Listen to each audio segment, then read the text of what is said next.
Welcome back to the Hardware Unboxed podcast for episode 22. We're going to be talking about Steve's power outage that took him out of action for almost a week, a couple of days ago. Lots of interesting things there.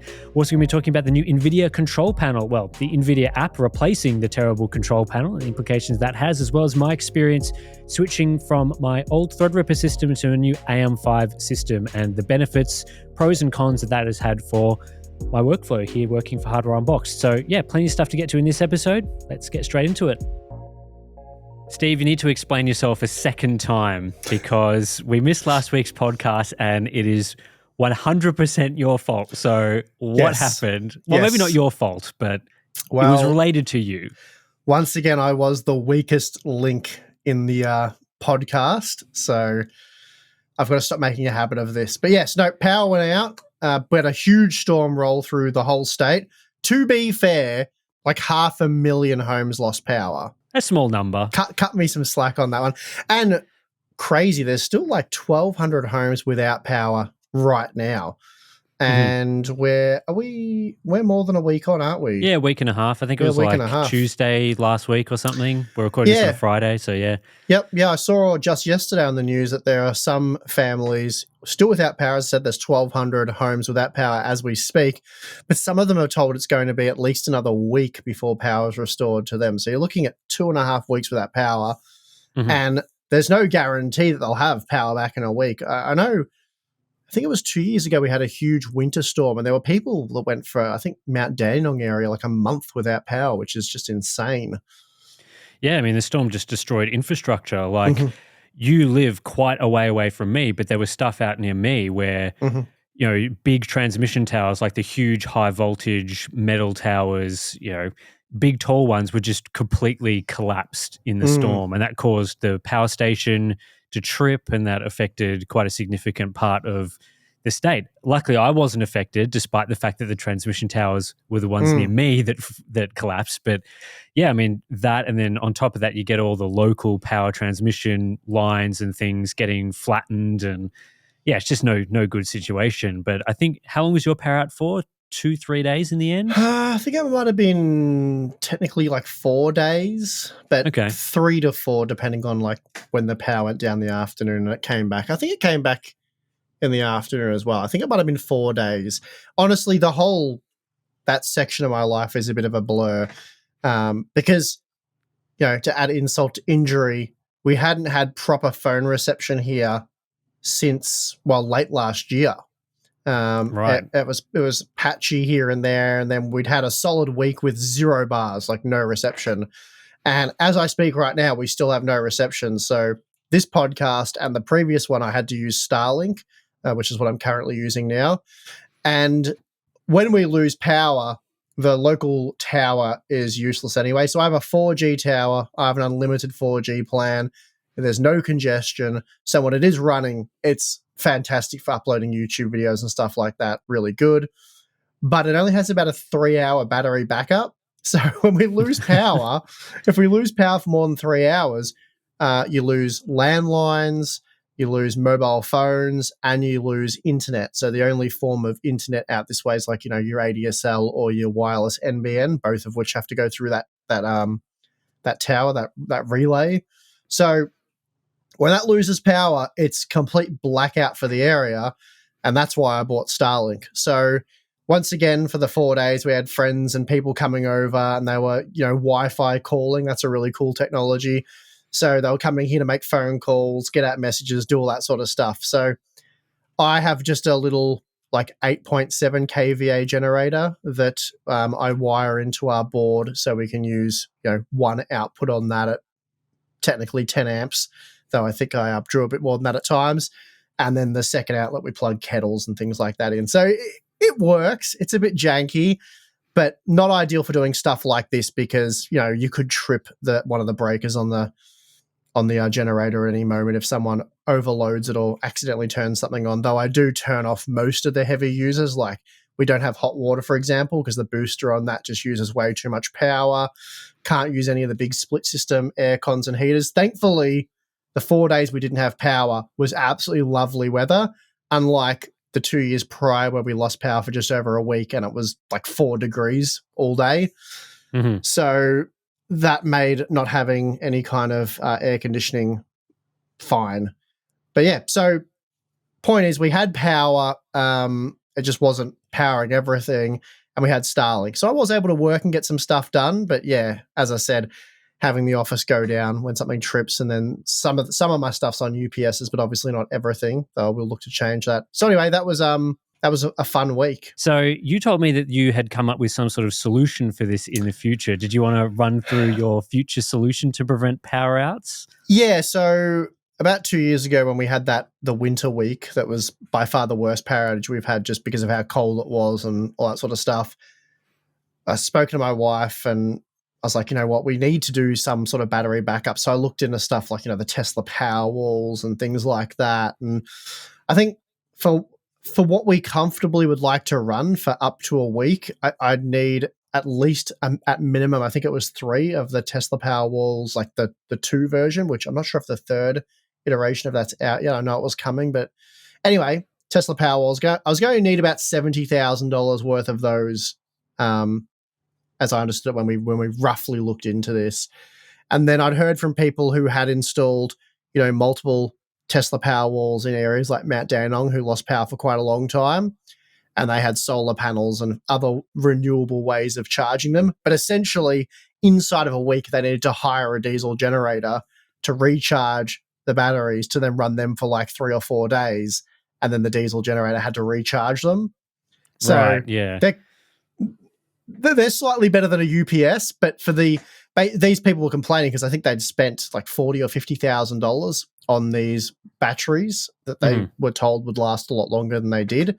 And of course, then you get, it's sort of a big investment, right? If you're going to spend that kind of money, you've sort of committed to, I'm probably going to live here for the next 10, 15, possibly 20 years. So spending that kind of money to ensure that I don't have the inconvenience of power outage, it's kind of worth it. But then if you get 10 years on and you've lost like 30% of the battery capacity, that's really annoying. I'm just throwing a number out there. I don't know exactly what the battery degradation is for something like a Tesla Powerwall, but based on the technology that I know it uses, that figure seems roughly right. And they do like to be power cycled and stuff like that, so it may even be worse. So anyway, yeah, I mean, the issue for you, right, is like, yeah, they're great if you have power go down for like 12 hours a day. You could, if you had enough power walls, you could realistically use your house off that. Yeah. But you have had multiple instances of power going down for 4 or 5 days a week.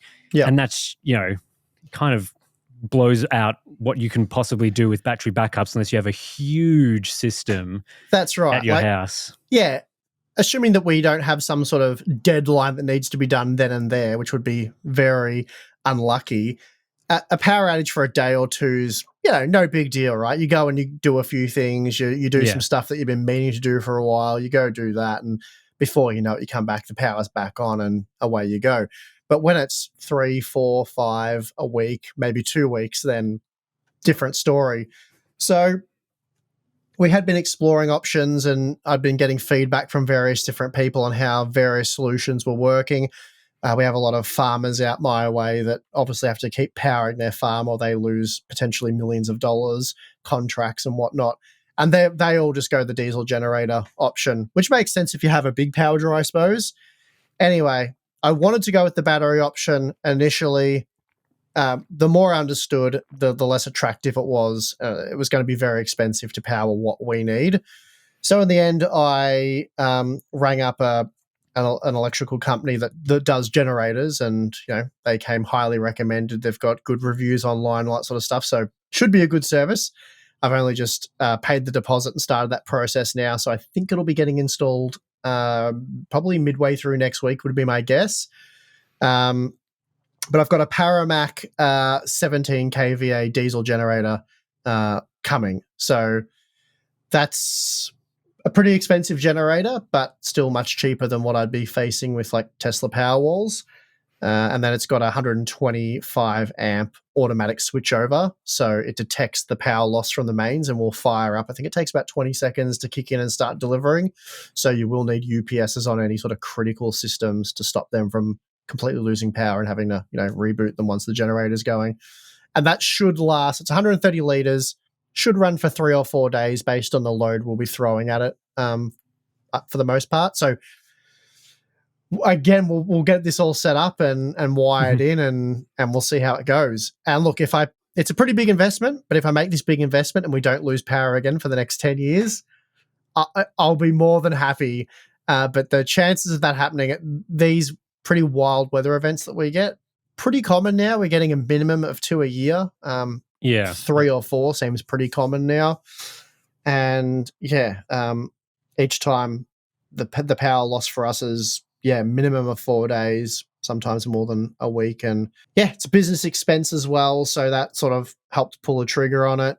And we'll see how it goes. Like I mentioned to you in our little chat earlier, you're basically like having a hospital generator where they, detect the power out, they kick on and start working. So it'll be interesting to see how that goes for you. How big is it? Like, it must be a fairly sizable system. Off the top of my head, from memory, it's about almost 2 meters long, so it's 1.8 meters exactly. It's about 850 centimeters wide, I believe, and almost a meter tall. So it's like like a mini shipping container. They're outdoor units. It's a very professional sort of setup system. As I said, it's very expensive, but it's got its own. It's insulated. It's got its own ventilation. It's pretty impressive setup. So we've got a spot where we think that's going to go. Obviously, very close to the power box, so that can be wired in. It's as I said, it's quite thick wires and things, and high voltage stuff that needs to go from there into the box. Big unit. It should be. The advantages over the little petrol generator that I currently run is that it's a lot quieter. It can obviously power everything with ease. It's almost overkill territory, but you don't want to run them at too low a capacity, because that's not good for the engine, but you also don't want to be running them. They're designed to run ideally at, I think, around 70% capacity. That's pretty optimal operation. I think we'll be at peak around that. So at least if you can get it up to that at times, you avoid polishing the bores on the cylinders and all that sort of stuff from just idling it constantly. This is all relatively new to me. I've never gone anything this serious before. So I'm very keen to get it all set up and see how it goes. Yeah, interesting. Yeah, I'm very keen to see how that goes for you and the whole process and everything. I'm sure we'll be chatting about that in some future podcast episodes. But probably a good explainer for why there was no podcast last week, what you've been up to and things like that. So fun times when the power goes down. Not a fan. Yeah, that's right. And we got really lucky with the timing. Like, we did have a bid on for that week, but I basically took most of the week off. I did a little bit of testing and kept up with what we had to get going. But one of the reasons why I pulled the trigger on this is because, could you imagine this happening when we've got maybe something like Zen 5 dropping with maybe the new GeForce GPUs? We've had those sort of weeks where everything comes at once and you got to work flat out. You barely sleep. There's not a minute to spare. It's just go, go, go, go. And a power outage for even a day in that kind of week would just be devastating. Like, I would pay a lot of money to avoid that. And that's essentially what I've done. I guess next podcast, which should be next week, hopefully I'll have some sort of update for you guys on how the installation went, because I think it'll be done by then. It'll be underway anyway. All right, aside from Steve's generator news, which is perhaps the biggest news of the week in tech because not much has been happening. No. We've got the Nvidia control panel, the news of it's not the control panel anymore. They've released this Nvidia App Beta, which we covered on the channel yesterday. So if you want to see this new interface that Nvidia is going with to replace the control panel in GeForce Experience, we've got a video discussing that. But basically, I want to just have a chat with you about how bad the original control panel was, and also what this new Nvidia app is fixing. Because I think the big one for us reviewers is they've removed the login requirements for GeForce Experience. So finally, you do not have to log in to access driver updates, which is, it's just so much better. It's so much better. I can't believe they've taken this long to do it, but I guess that's Nvidia for you. But no more logins. It's great. Yeah, while I agree, I'm probably more shocked that they actually removed the login. Because, Nvidia, they do a thing, they're like, no, screw you guys. We want that data, we want that information, or whatever it is they want to get out of it. We're making you do it. Like, tough luck. Like, deal with it. And that sort of seems to have been the attitude for a long time now. It's like, this is a thing, suck it up, you have to log in if you want to use it. So I honestly thought I thought that was there to stay forever. I didn't think that was ever going to change. I know people hated it. I know we hated it. I know there was a bit of pushback, but I never got the sense that there was enough pushback where Nvidia felt, okay, we've got to remove this. It's not popular. Gamers aren't happy because, well, gamers are rarely happy. There's always something to complain about. I don't know. Do you agree? Do you think it was just something that was probably never going to happen and you didn't see enough pushback to force them to do it? Yeah, I didn't think it was going to happen. I think because NVIDIA's in a dominant market position and people just use their GPUs anyway, regardless of how outdated the control panel is or whether there's login requirements for GeForce Experience, people will just suck it up. They'll log in, to get their driver installs. I mean, you can download it from the website, but it's an easier way to do it. You could access shadow play recording and things through their app and their interface and all that sort of thing. So I think a lot of people just accepted that this is a terrible user experience, but I'm not going to switch brands over this. I'm not going to not run GeForce Experience. I know some people did, but a majority of people, I think, did log in to access shadow play and stuff. So yeah, the fact that they've removed it was definitely a surprise. Like going through the announcement and sort of looking through the changes to the interface made a lot of sense. Like obviously the control panel is outdated in its design, but that seemed much more necessary than removing the login. Of course, from a consumer standpoint, the login was pointless. Like it did absolutely nothing. There was no benefit to logging in. It's not like your settings were saved between PCs and stuff. It was just totally pointless. There was no benefit. I wonder if there was some sort of analysis done and they're like, okay, well, we have a certain install base that doesn't actually use these features or whatever because they have to log in perhaps. And realistically, we can get all the information and data we want to collect anyway without them necessarily logging in. I'm not sure if that's the case either. I don't know. But in any case, I'm very happy they did remove it. And I'm also very shocked that they did. Yeah, I think they can get all their tracking data and whatnot, regardless of whether people log in or not. Maybe they found that having it specifically tied to an account wasn't that useful over a period of time. They still are incentivizing people to log in to access rewards through the new Nvidia apps. They've got this like Call of Duty XP booster thing that you can access through there if you log in, and obviously game bundles for the future will be through a login, but all the core features in the application can now be accessed just straight off the bat. And yeah, I mean, the big thing for me is just the speed and performance. Like outside of the login, the old NVIDIA control panel was disgustingly slow, like just awful it was just clunky. speed. And having two different, finding certain things was difficult. There was nothing good about it, right? The navigation was poor due to layout, due to speed, as you mentioned. It looked bad. It was very dated in terms of how it looked. It was all around bad. And it's, again, I'm as shocked as the fact that they've removed the login as I'm the fact that they left such a clunky, outdated, crappy bit of software that is kind of the thing that you need to use the hardware. And NVIDIA is such a proud company of their stuff being, the best, the most flashy, the best feature. It didn't make sense, right? There was a massive disconnect. Yeah, I totally agree. We're talking about a company that has some of the best software developers in the world. Like they consistently seem to be at the forefront of all these applications and bits and pieces of software, whether that's AI or CUDA or whatever.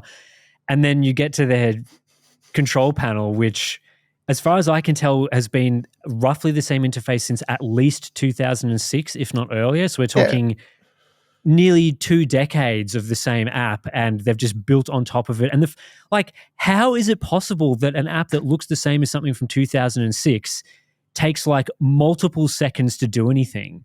Like how has that occurred over that period of time? It blows my mind for a company that consistently updates like DLSS to be better and introduces all sorts of new features, and then the control panel takes like 5 seconds to load. It was crazy.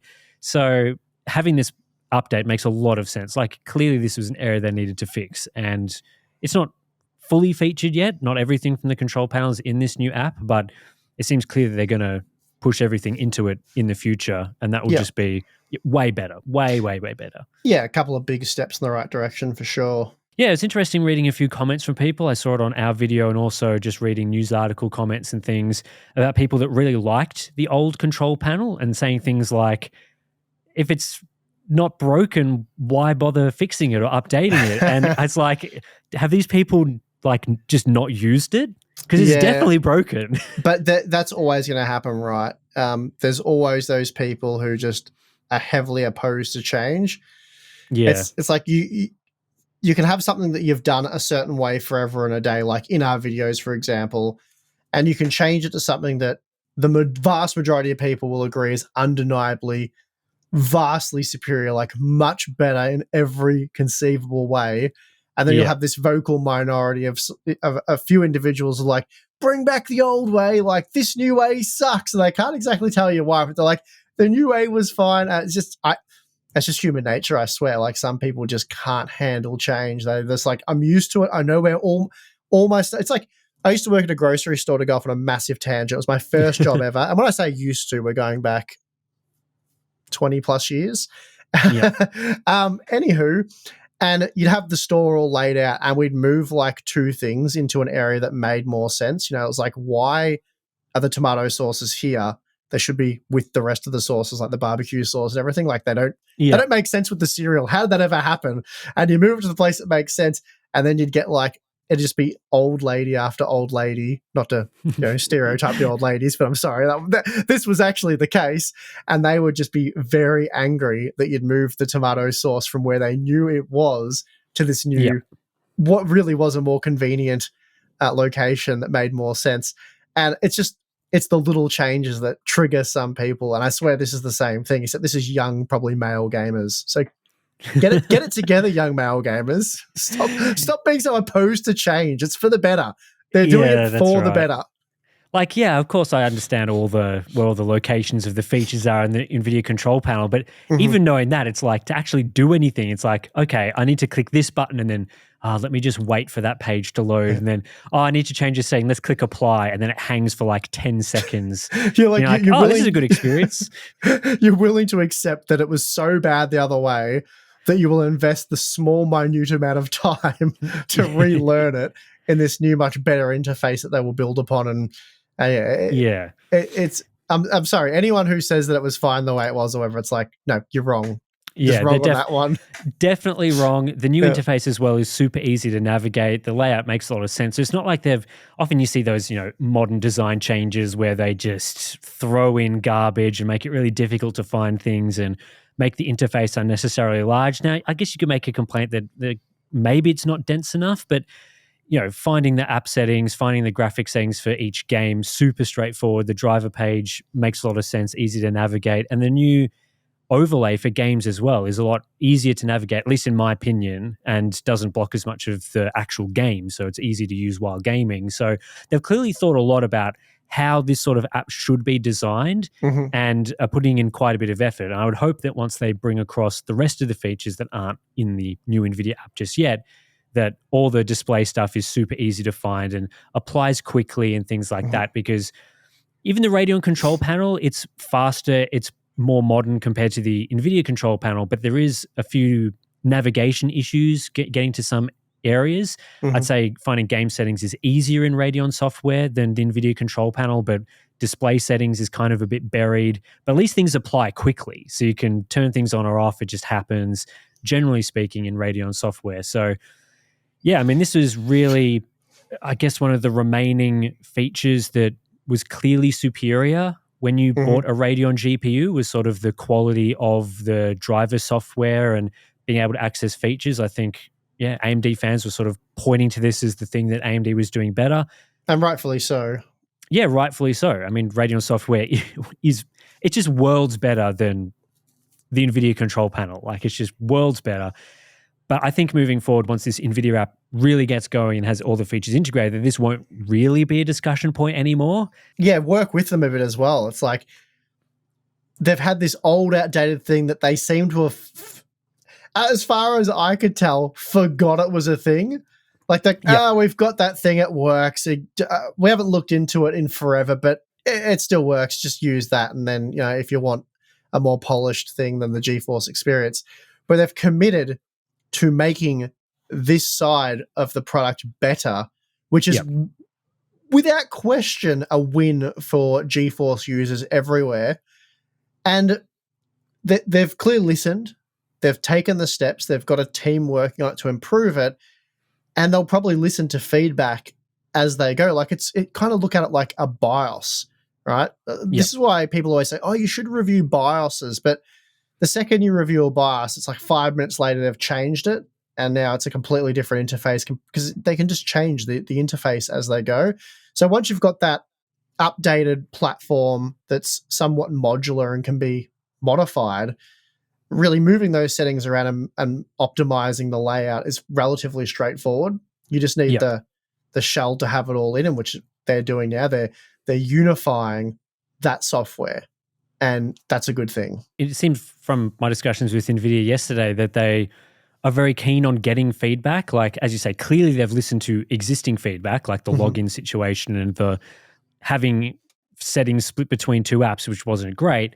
And there is a feedback setting in the new Nvidia App Beta. So I would encourage people, if you don't like the interface or you think that something needs to be added, to provide feedback to Nvidia, because if it is a beta, then they're going to be listening to feedback the most during that period. So yeah, try it out. I would definitely use it over GeForce Experience. Like 100% recommend installing this. You can download it from the Nvidia website right now and give it a try, see what you like, and provide that feedback to Nvidia, because I'm sure that they'll be listening to the various different complaints about the interface from people that, really did like the Nvidia control panel. I'm sure they'll be listening to those people to make it usable. But yeah, I mean, even though their software sucked, I don't really think this was ever a feature that would, I guess, sway you one way or another to buying a GPU. Like, Radeon GPUs had better driver software, but I'm not sure that was ever a key selling point for people. Like, were they buying Radeon GPUs because of this, or is it more features and performance? I guess that's why they've gotten away with it being so bad for so long, is that it's not really a driver of sales, I wouldn't have thought. No, it definitely isn't. It's like, it's kind of something that you take for granted almost. And yeah, that's really it. Like, and it's not something you need to dive into all the time. Even for those that do a lot of like screen recordings and stuff, once you've got that set up, you generally don't have to go into the GeForce Experience or the Adrenaline software to make any modifications there.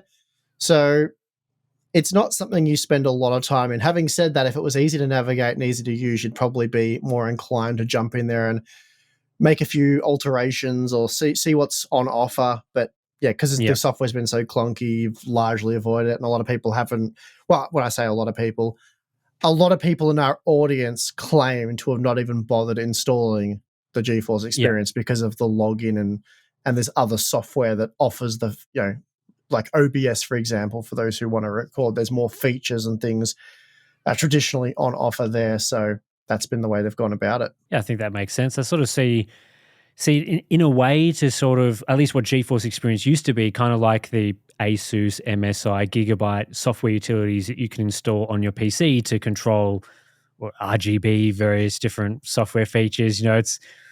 It's kind of like, though, for some reason that software has just never been good. Like, it's always clunky and slow to use and has issues and bugs, and it's not necessary to install. Like, if you've got an MSI motherboard, you don't need to install the Dragon Center or whatever it's called to access those features. You could just go into the, generally speaking, not great BIOS interfaces, navigate to your features, set things, and forget it. But if there was like a really good software utility like that for other aspects of components that you've got in your system, like it actually did change your RGB settings easily and didn't constantly break or disable or cause game issues, then I think people would be a lot more inclined to use those features. And then you can build on top of it. Like, you get people interested in that app, and then you can add in more useful features, which strengthens everything and becomes more of a selling point over time. But if the starting point is so clunky and bad, like the control panel GeForce Experience, but you really kind of have to start again, and that's why I think they've done this Nvidia app approach. So yeah, I'm keen to see how they build on top of that and improve it, because it's certainly I was very impressed using it the first time. So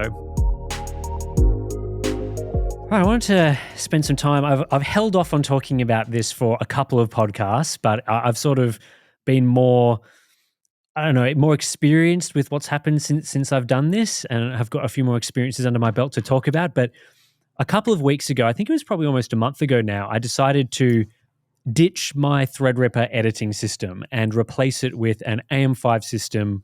So same AMD sort of CPUs, but I went from my Threadripper 3970X 32 core to a Ryzen 9 7950X on AM5. And the reason why I decided to do this was that I just eventually had gotten sick of constant issues with the Threadripper platform. And I wanted to just switch over to AM5 to see if some of the issues that I was having would be resolved from a platform change. Now, some of it could have been because I reinstalled Windows as well, which always has some, can fix a few issues here and there. But I just wanted to list off some of the issues I was having with my Threadripper system. Numerous issues. So with your Threadripper, which motherboard are you using? So I had the Asus TRX 40 Prime Pro S or something, Prime S, something along those lines. I had constantly was updating the BIOS whenever there was a new one. I'd install chipset drivers. As I said, 3970X, I had like 128 gig of DDR4 in there.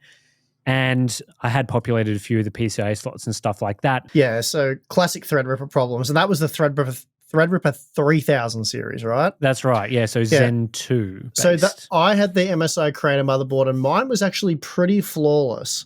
But then we went to the Threadripper 5000 series, and we tried an Asus and an MSI board. Complete disaster, nothing but problems, and I documented that in our content. And now we've moved to the 7000 series, which I suppose I'll talk about after you've talked about your AM5 experience, which I'm interested in because I am now on AM5 with the 7950X 3D and have been for more than 6 months now. Yeah, it's been working well. So the issues I was having with Threadripper and what spurred this change was firstly just some general annoying, frustrating things every day. So for example, if I turn off the PC after restart or something, it would never load into Windows with 3 monitors attached. It would always crash, and I had to unplug 2 of the monitors to run with 1 monitor, then it would allow me to boot. So was that with a GeForce or Radeon GPU or both? Yes, that was a GeForce GPU issue. It worked fine with Radeon. Okay, I had the exact same problem. I had to go to a 6950 XT because even an RTX 4090. So yeah, I had the exact same problem with the different motherboard, but only GeForce GPUs. Yeah, that's right. So I also had slow file copies. This was one of the most frustrating things would be I'd plug in a USB stick or, the camera storage, plug it in to copy over footage or try to copy it on or off my NAS on my network. And for like minutes at a time, it would just drop to 100 megabytes per second copies when it should be copying at 500 megabytes a second, a gigabyte per second or something like that. And I could not figure out what was causing this. It would just constantly have these file transfer or storage issues. And that would have issues in things like Premiere as well, when you're trying to load in footage and then suddenly, for some reason, storage performance would just massively fall off. And eventually it would fix itself after a couple of minutes. The performance would dip back up again. But this would just be random and very, very frustrating. I had issues with the glitchy interface. So things like moving, resizing windows would be very glitchy, stuttery, resizing things. It just felt very slow to use in that sense. Random system hangs for seconds at a time. I'm talking like the system like fully freezing for a couple of seconds at a time.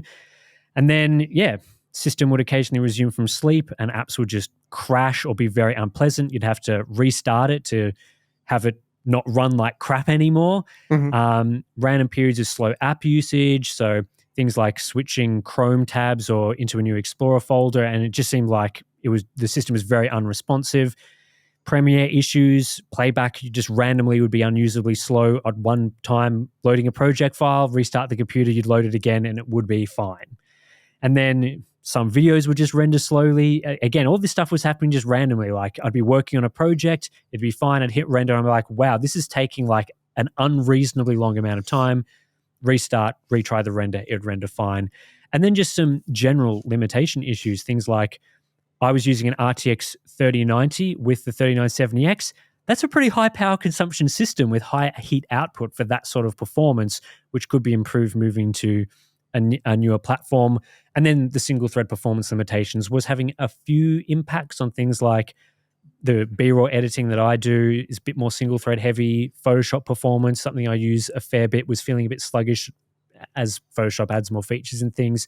So eventually I was just editing a video one day. I think it was like one of the comparison videos where I was going through footage side by side. I was trying to get Premiere to work. Everything wasn't working. Footage copying was slow. It was glitchy. Wasn't working. I'm like, man, I have had enough with this crap. Like, I'm sick of dealing with this on a daily basis for 6 months. I've tried updating Windows, rolling it back, driver updates from Nvidia, switching to an AMD GPU, which causes other performance issues for Premiere. So I just switched back to GeForce, and then BIOS updates being non-existent or not really fixing anything. And I'm just like, man, I've got this spare 7950X here. I've got a spare AM5 motherboard. I'm just going to switch. I'm going to spend a day, reinstalling Windows, redoing everything. And this has honestly fixed pretty much everything about my experience. So yeah, okay. Pretty much all those issues, far superior with my experience now. I guess with the AM5 system, there is a few areas that aren't quite as good as using Threadripper. One would be video encoding performance is clearly slower using the 7950X versus the 3970X. Just as a rough guide, I didn't do extensive benchmarking on this, but it seems to be about 20% slower for encoding videos. But again, you just set and you just leave it and walk away and come back, and it's usually fine. Everything else, though, is faster. So single thread performance, video editing performance is significantly faster, smoother to use, easier to work with. And yeah, it's been a good experience so far. I've been enjoying it. Yeah, you had a bit of a rougher experience. We actually built two almost identical Threadripper systems at the same time. So I also had a Threadripper 3970X, and I used that for quite a long time, but got rid of it about a year ago. Not because there was anything necessarily wrong with it, but I got Balin a 7950X 3D test system because our 5995WX was a disaster. Yeah. So I got him the 7950X 3D, and it was, really impressive platform, really great performance. And I thought, well, for a lot of stuff, this is actually faster than the 3970X that I'm using, and I don't know when we're going to get a Threadripper CPU that's worth upgrading to. So I went down that path, and I'm still using it right now. And yeah, I've had really no issues with it. So the only problem I've had with it is, again, I still can't use 3 monitors flawlessly with a GeForce GPU. Oh, interesting, because that works okay with me. I haven't tried it for about 6 months. So when I say still, it's not like the most up-to-date information in the world. Okay, sure. There's been numerous BIOS updates and even GeForce updates since then, so I should try that again. I am still using the 6950X, and I've been reluctant to change it because it just works. It never drops out a monitor.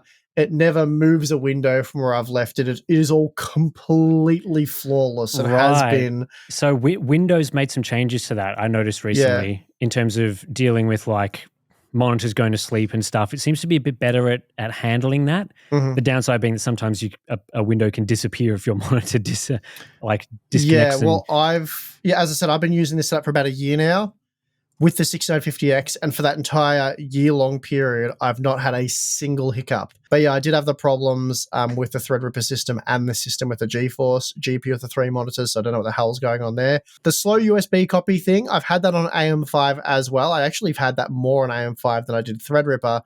But I found out that it was more to do with the USB devices that I had plugged in. Like there was a USB hub that the system worked 90% of the time with.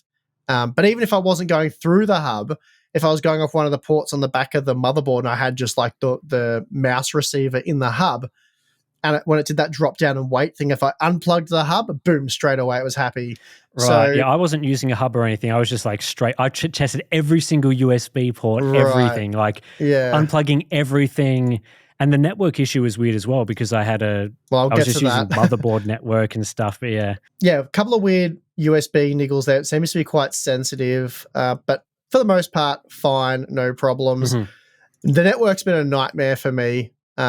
because if you watch my video where I showed my office and setting it all up, those cables I use, those flat cables, aren't shielded correctly or aren't fully shielded, which I didn't realize at the time. And I was getting constant dropouts and issues. And when I changed over to fully shielded, much thicker, less bendy cabling, all of those dropouts and weird issues went away. But having said that, I've still had much more luck with 10 gigabit networking by using like a discrete PCI Express card rather than the onboard stuff. Sometimes even with the same like controllers, the same hardware, I've found that the add-in cards just work better. Yeah, I haven't found as much of that. My 10 gig networking has been working fine whether I use the add-in cards or not. My new AM5 system does use one of those ASUS gigabit or 10 gigabit networking cards because the motherboard doesn't have 10 gig networking. So I just slotted that in and that worked pretty well. But yeah, certainly like the USB stuff has been far better on the AM5 platform for me. Really has been working flawlessly. And I mean, I did also swap the GPU from an RTX 3090 to an RTX 4070. So it's about the same performance, but much more efficient and obviously the newer generation. So I don't know whether that has impacted the monitor situation, but I've got also obviously monitor test systems around here as well. I haven't really had too much multi-monitor issues lately on them using GeForce GPUs. The random system hangs for a second at a time or fully frozen. That would almost certainly tie in with your buggy USB problems. So your USB mouse would be dropping out. So I'd say those two things are directly related. So it sounds like your board had some USB problems that were probably causing most of your issues, I would guess. I would think so. Yeah, like even the sleeping stuff and potentially crashing. I reckon 80 to 90% of the stuff I'm seeing here would be even like sometimes Premiere taking longer to encode than you would like. I reckon that's USB hang issues as well that could result in random crashes. So there was some major USB problem there that was, probably causing most of that, which thankfully I didn't really have on my Threadripper system. But anyway, that sucks. That's unlucky. But it's good to see that good to hear that you're having a good AM5 experience because Balin did, I did, and now you have. And I mean, we've built multiple AM5 systems on camera now, had them boot up, flash the BIOS, no dramas. So, I've got multiple that I use daily. Like my gaming rig's AM5 as well, and it works really well. Yeah, I found in my personal experience, I've found AM5 to be every bit as reliable as like LGA 1700. I found them to both be very good, really. And any sort of weird niggles or issues can be largely attributed to a specific board that perhaps needs a BIOS update. But it's not something that you can just widely brush across the entire system like a universal platform problem. Yeah, of course. Like with my issues as well, some of those issues could have been just Windows installation bloat related. Like it was the same Windows installed for multiple years. Hard to say. I figured if I was going to bother reinstalling Windows to try and fix these problems, that I may as well just try every solution at once and hopefully one of the things would work. Like if I reinstall Windows and switch platforms, change the GPU up, change the CPU, change everything, then potentially something there will make it work well, right? Yeah. Well, most likely you would introduce a whole heap of other problems and then not know what the hell's going on, but it worked out. It worked out. I mean, AM5, as I said, has been very reliable for me. The whole AM5 being problematic, I've seen and heard reports of that. I don't know how much of it to attribute to Radeon GPU drivers being bad because you see that people still try to bring that up and make that out to be a thing. And Radeon drivers, by and large, have been very good for many years now. And I've actually had less problems with Radeon GPU drivers than I have had GeForce GPU drivers over the years. Having said that, I think they're both in quite a good place, and I wouldn't say that one's necessarily much better than the other. They're much of a muchness. It probably depends more on personal experience. But I mean, I've tested every single AM5 X670 board. And there were issues early on. A lot of the ASUS boards had a lot of memory training problems that I worked with ASUS to get solved. ASRock had a couple of boards that needed BIOS updates as well. I've tested over 50 B650 boards at this point, and they were actually a lot better because I got to them a bit later on. So a lot of the issues that were addressed on X670 got addressed with B650 before I got to it. Yeah. And I found B650 to be flawless. Even the dirt cheap, ugly boards, they all worked absolutely fine. Stick a CPU in there. Admittedly, I'm not testing hundreds of memory kits. I'm testing like half a dozen. So you've got to hope that you get a good memory kit on the QVL list. But again, we recommend the memory that we use because we know it works on all of those boards without a problem. And that's the Trident Z or D5 Neo DDR5 6000 CL30 stuff. It's pretty cheap now. It's like $110 US. So it is premium memory, but I've put it on every single AM5 motherboard that's out there, and it's just worked flawlessly. Yeah, and that probably helped my experience as well because I've built this system, like a year after AM5 first launched and went to the latest BIOS and things like that, which probably ironed out some of the early adopter issues. And there's usually a few, especially when they're changing things as significant as the whole socket and moving to DDR5, there's going to be a few early adopter problems if you get that very first batch in, especially if you're using non-supported memory and things like that. But after a year, usually problems like this are fixed. Yeah.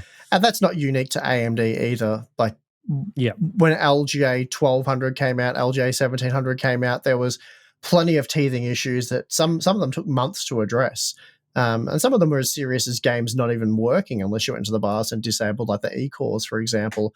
And that's a really good example of why new architectures and platforms with new features and different ways of doing things cause all kinds of issues. It doesn't mean they're bad. It just means that there's a bit more ironing out that has to be done. I'm pretty confident if you buy an AM5 system now, you should be pretty foolproof. But again, like if you use odd memory and stuff like that, there's always the chance that you get a motherboard with some sort of issue that is hard to diagnose. Like motherboards are very complex bits of kit. And I've found boards that have like an odd USB issue, and it's so hard to diagnose. I had a friend that came to me, and sometimes his SteelSeries headset would work, other times it wouldn't, and the software would crash. And we just straight away were like, oh, it's the SteelSeries headset. That's what the problem is, obviously. But it turns out the motherboard had a weird USB issue. Replacing it with the exact same motherboard solved everything. Wow. Okay. Interesting. But, diagnosing that is a nightmare. And it's easier for us reviewers because immediately I'd be like, well, it's probably the headset, but let's just change the motherboard, chuck in a different motherboard, solves all the problems. But then it's like, well, has that particular brand and that particular board got a problem? Or is it just that specific board that has the problem? Yeah, and so difficult. Computers are complicated. They're difficult. And people get triggered when I say this for some reason, but they're really designed to be built by a professional that can professionally diagnose any issues that occur during the creation of that system. I mean, it wasn't that long ago. I mean, I don't even know if they still do it now, but Intel CPUs said only to be installed by a trained engineer. Like on the packaging? On the packaging. Like right there. You can Google it and probably find out. But yeah, I don't really pay much attention to the package anymore. But yeah, the Intel CPUs, I think it was at the top of the box or something, somewhere, maybe the front of the manual, said to be installed by a trained engineer. And then I've got mates who build system once every 3 years, and they do a bit of research, ask a few questions. They want to build them though. They want to sort of do the whole process. And yeah, they're not trained, seasoned engineers. Like the simplest of things will cause them problems. And so how often when people are saying I have a problem with an LJ 1700 system, the platform sucks, or I have a problem with AM5, the platform sucks, how often is that user error? And I'm not trying to pick on people and say, it's always user error. Like that's not the case at all. But I'm sure a lot of problems can be attributed to user error. This is probably one of the reasons why I'd probably stick more to the consumer platforms over Threadripper for my system moving forward, is just because there's just so many more AM5 users and so much more time is being put into solving these small issues with the platform, because there's the potential for more users to be affected. Like for me, with my Threadripper issues, I could have been the only person who was using that specific configuration running into those issues, in which case, it's unlikely that they'd be able to maybe even replicate it, or they'd have the hardware on hand, or just have a person ready to test it, or maybe they'd never got a report about the issue. Whereas with AM5, because the platform's so much larger, a lot of the basics, things like USB working, I mean, AMD's had some USB issues over the years, but these are things that are more likely to be addressed via firmware updates and things over time, which is pretty much, what I'd want to be seeing and using, which I guess makes it sort of a downside of Threadripper. It's like, you can access the high levels of performance, the additional cores, the additional PCIe lanes and all that sort of stuff. But you kind of have to, in that process, sacrifice some of the support side of things. And I'm sure that if you were a big company that had ordered thousands of Threadripper workstations to use across your team of people working on whatever specific application that you were using, that you get a bit more support from the motherboard makers and AMD to optimize it for those specific use cases. But for us, it's always been sort of like an edge case for Threadripper, where it's like you can use it for what we're using it for, like Premiere and things like that. But it's not like we've bought thousands of these. If we want to get like priority support or something, we have to basically be like, well, we're YouTubers, so do you want to fix it or not? And I'm not expecting any resolution there on the scale of someone who's specifically ordered thousands and thousands of systems. So I think especially because the performance has been good enough for most of my use cases on the 7950X, that I'm not really tempted by like a Threadripper 7000 CPU. Like, I'm sure it would be faster for video encoding, but that's really and maybe warp stabilizer as well, but that's really the only part of my workflow which would benefit from having the Threadripper system. I don't really need the additional memory channels. I don't really need the additional PCIe lanes. So sticking with the consumer platform that's good enough in terms of performance, has really fast single thread, has better stability, more frequent BIOS updates and more attention paid to it, I think is probably going to work out for the best for me. And also, potentially a Zen 5 CPU that I could just drop into this system could, at least I'm hoping, will improve multi-core performance a little bit. Like even a 20 or 30% improvement, I'd certainly be interested in getting like an 8950X or 9950X or whatever it ends up being called, and just slotting that straight in. Whereas the Threadripper platforms at the moment seem very much one and done type deals. And of course, they're extremely expensive on top of that. So you're dealing with, a next gen 16 core CPU, I'm hoping is probably in the 800 US mark. A Threadripper processor is thousands of dollars, not to mention the motherboard, the specific memory. And just for my use case, it just doesn't seem like that is the way to go, really. So I think I'll probably be sticking on AM5 for workstations for Premiere for the foreseeable future, I think. Yeah, it makes sense. Look, when Threadripper first came onto the market, and I think probably the 3970X was quite expensive. That was probably the last one that you could sort of justify, though. It was sort of worth paying the premium for because the added performance was really good, especially for encoding.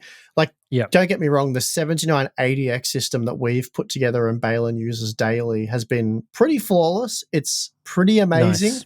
It does everything as well as your 7950X 3D, and then plus the fact that it destroys, encoding, Yeah, well, it's got 64 cores, so it's a $5,000 US CPU though.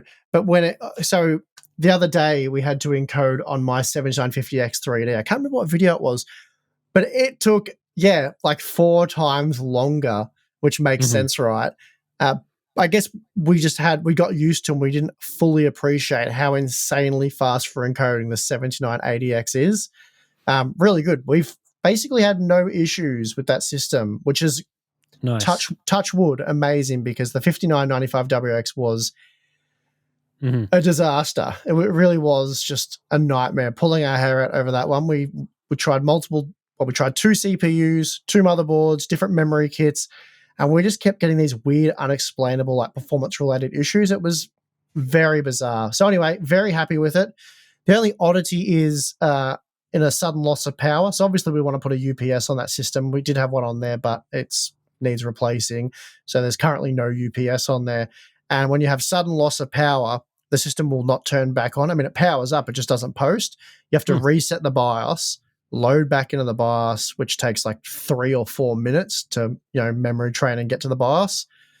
And then you can load Expo settings, reset, and it's fine. So you can shut the system down, unplug the cable, leave it unplugged for an hour if you want, plug the cable back in, power it up, it's fine. But sudden loss of power, for some reason, it needs to be BIOS reset before you can use it again. So don't know if that's by design for some reason for a workstation PC, or it's some sort of weird quirk with it. But yeah, we've had sudden loss of power 2 or 3 times on it now, and every single time we've had to go through that weird procedure where we have to hit the CMOS reset switch and then sit there for up to 5 minutes before it'll post. But yeah, if you don't do that, you can leave. We think the first time we left it for half an hour. We turned it on, we went and did something, forgot about it, came back, still wasn't on. It was powered up, just wouldn't post. And yeah, the reset fixes that. So that's the only oddity we've come across. Other than that, it's just been blistering fast and amazing. But yeah, also disgustingly expensive. So yeah, certainly I'll be sticking with this. The interesting thing about some of the boards as well was that not all X670 boards had enough PCIe slots for the amount of devices I wanted. So I wanted obviously the GPU, a capture card, PCIe capture card, and the 10 gig networking card if it didn't have 10 gig networking. And a lot of X670 boards, like especially the mid to lower range ones, only have 2 PCIe ports on the board. They'll often sacrifice those to put in more M.2 slots and stuff, which is always nice. But this is one of those situations where actually buying a more premium X670 board has a benefit for a workstation build like this, because you can get high performance, as in you can get things like 10 gig networking put into the board, so you don't have to use a PCIe slot for that, or just more PCIe slots and more M.2 slots. Like I think the MSI board that I'm using has 3 or 4 M.2s plus the 3 PCIe's plus good networking and USB capabilities. And for a high-end workstation like I've built, I would definitely go with something like that, one of the more premium $500 boards. Whereas for gaming, you kind of look at those things and you're like, I don't need all that stuff. So I'll just go a lower-end board, and that 100% makes sense. But when you're getting to these sort of, I guess, more niche, more high-end, custom-built specific work, use cases, it makes sense to go for the things with all the additional bells and whistles. So yeah, good. It is a bit annoying though, the fact that there are so many M.2s on those boards. I guess it's a gamers like M.2 expansion or whatever, but realistically, you're better off with the PCIe slots, which you've gone with, and just offer the M.2s on a PCIe riser card, or buy an expansion card if you want more M.2s. I think my board came with one. Like it comes with one of those. The high-end ones do, because they often remove them on board. Because, you're sacrificing flexibility by replacing PCIe slots with, fixed M.2s on board. Anyway, I guess you've got a variety of boards, but it is a bit annoying that you have to spend a lot more money for that sort of board that you ended up wanting, really. Yeah, I think the final thing to mention about my sort of Threadripper system is I've been much happier with the heat and power consumption of it. I think it wasn't really a consideration when I was making the change, but the system that I've got now can simply run a lot quieter because it's not outputting nearly as much heat. Like a 3090 itself was over 300 watts full load, and then you get the 3970X was like 280 watts or something, and you're encoding at times it can be fully utilizing both the GPU and CPU if you're using like a high quality encode. And it was noisy. Like had to crank those fans up and just dumping out a lot of heat. This new system, the power consumption has easily been halved, and the more flexibility over the types of coolers you can use. You don't have to run the fans as high, so it's much more pleasant to use the system. It's not ramping up to high fan speeds as often, so it sits quieter. And while it's not necessary for a workstation, it's kind of just like a nice to have feature. It's like my office is a very quiet environment most of the time. It's very well insulated. There's not a lot of noise in my area, so I've kind of gotten more sensitive to like PC noise and stuff over time. And so having this nice quiet system that only when I'm like encoding videos does it really ramp up, and even then it's still relatively quiet, has been sort of the surprise packet from the move from Threadripper to AM5 that I've been very pleasantly surprised with. And maybe I'll upgrade from like a 4070 to something a bit more powerful if I need it, but so far the 4070 has been perfectly adequate. I've never needed like a 4090 tier of GPU performance in this system, so I'll stick with what I've got. And that's sort of the overview of my switch from Threadripper to AM5. As I said, it's been working well, solved some issues that I've had, and for the foreseeable future, I'll be, I think, sticking on this platform, and then potentially when Zen 5 comes around, just doing a drop-in upgrade and getting that bit additional performance, whatever they're planning on offering. So I guess that's increasing the interest that I personally have in Zen 5. Because like for a gaming system, I'm like, I think my gaming system's perfectly fast enough. But yeah, if they bring out a nice new fast 16 core or something, then I'll be all over it, I reckon. Mm-hmm. Yeah. All right, let's take a break and we'll come back and talk about what's been going on in our boring lives. All right, we're back. So, Steve, have you been doing anything that has not been dealing with a massive power outage and having to source a generator to power your house like a hospital? Yeah, look, well, the week I sort of took off when I was having to power my house like a hospital, I spent a fair bit of time working under the deck on that sort of shed project. I've put some updated photos in the Harbour Unbox Discord BTS section. Nice. That's going very well. Happy with how that's coming up. So, yeah, probably won't talk about that too much because, yeah, you can either see the photos if you're a Harbour Unbox member, and if not, well, it's a box that I built under my deck. So that's that. So I spent a bit of time on that.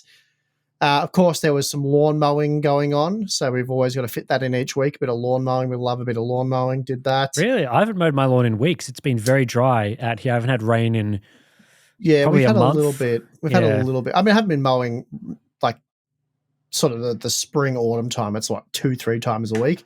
This is like once a week max, sort of every week and a half. But, you know, we haven't done it for 2 weeks. So I have mowed in that time. I just want to let the people know, Tim, that the mower. You've mowed. I fired it up. It's cut like a dream. It was very satisfying hour of my life. And, that was great.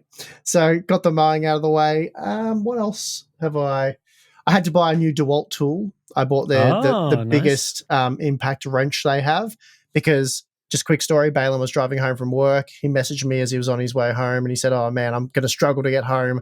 One of my front left tyre's deflating, so I had to pull over, fill it up. There was a chunk taken out of the sidewall of the tire.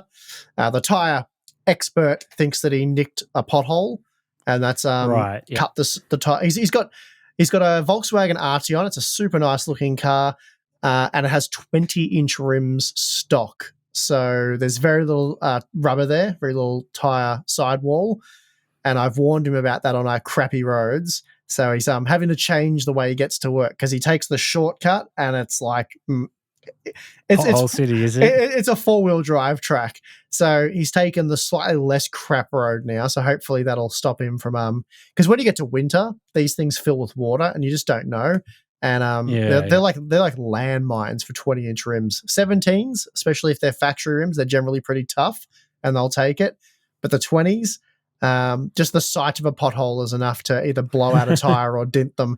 So thankfully the rim wasn't dented. He didn't even feel it. So I think they reckon he just caught the edge of one, and that's the sharp edges has taken it's sort of like ripped a chunk of the tire. It was still hanging on, but it was enough to cause it to deflate.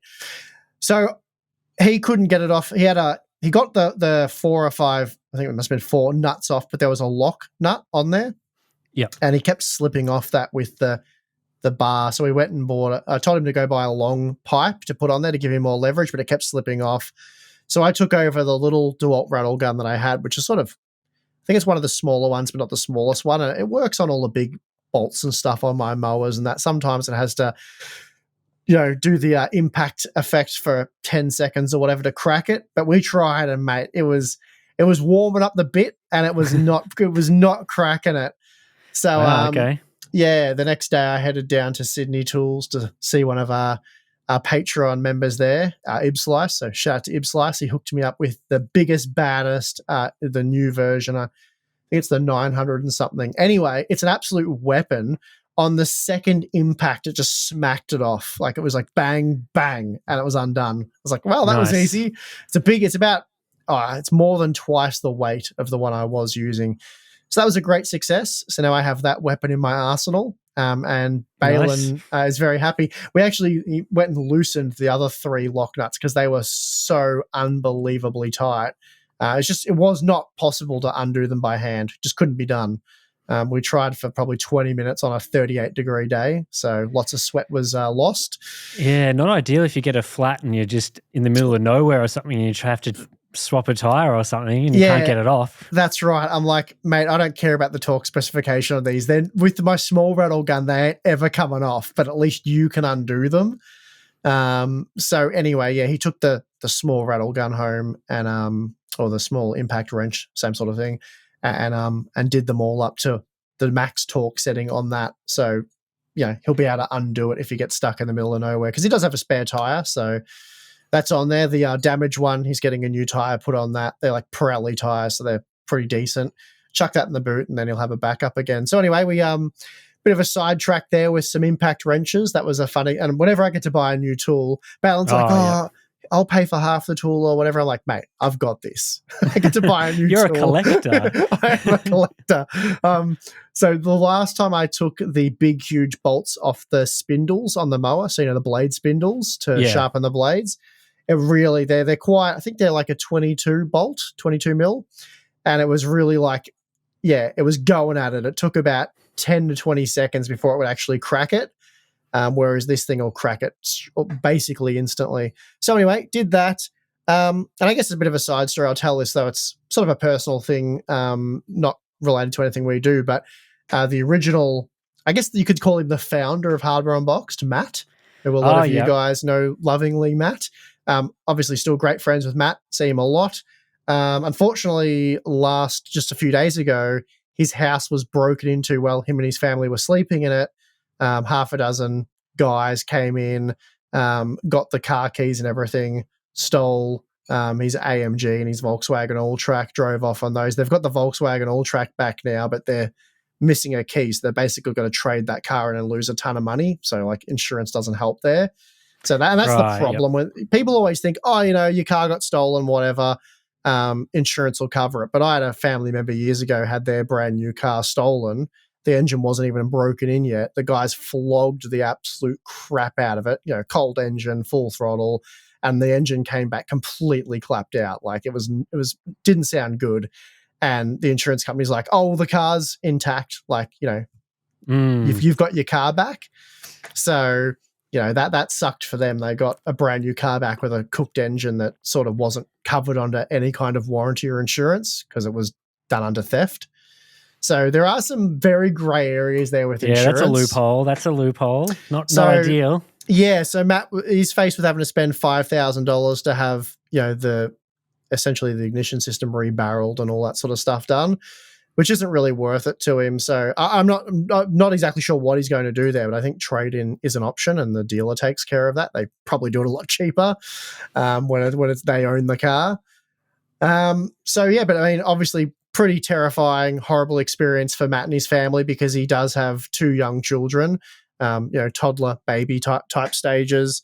And these guys came in, would have been walking past the kid's bedroom and stuff. So they found, and it's pretty sad as well because the whole house is locked up. He's got cameras and whatnot, but they found one of the kitchen windows was cracked by a couple of inches. So they were able to force that open and then climb through. One guy went in, he took his shoes off and everything so he could sneak around the house really quietly.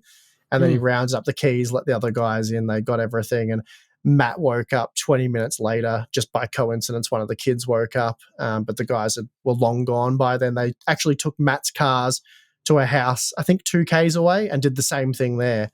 So, and the reason I guess I'm telling this story is because it's really frustrating because this has been well known, like this gang of that is doing this, they're like 16-year-old kids, I guess. For months, they've been breaking into houses in sort of the southeastern suburbs, and I think they've been caught and they've been bailed out. They just go back to doing it straight away. I guess the money they make doing it probably pays for their bail. So, I guess so. With the current laws, which I know they're trying to get tougher laws for guys that commit like home invasion type stuff as 16-year-olds, which is pretty appalling, really.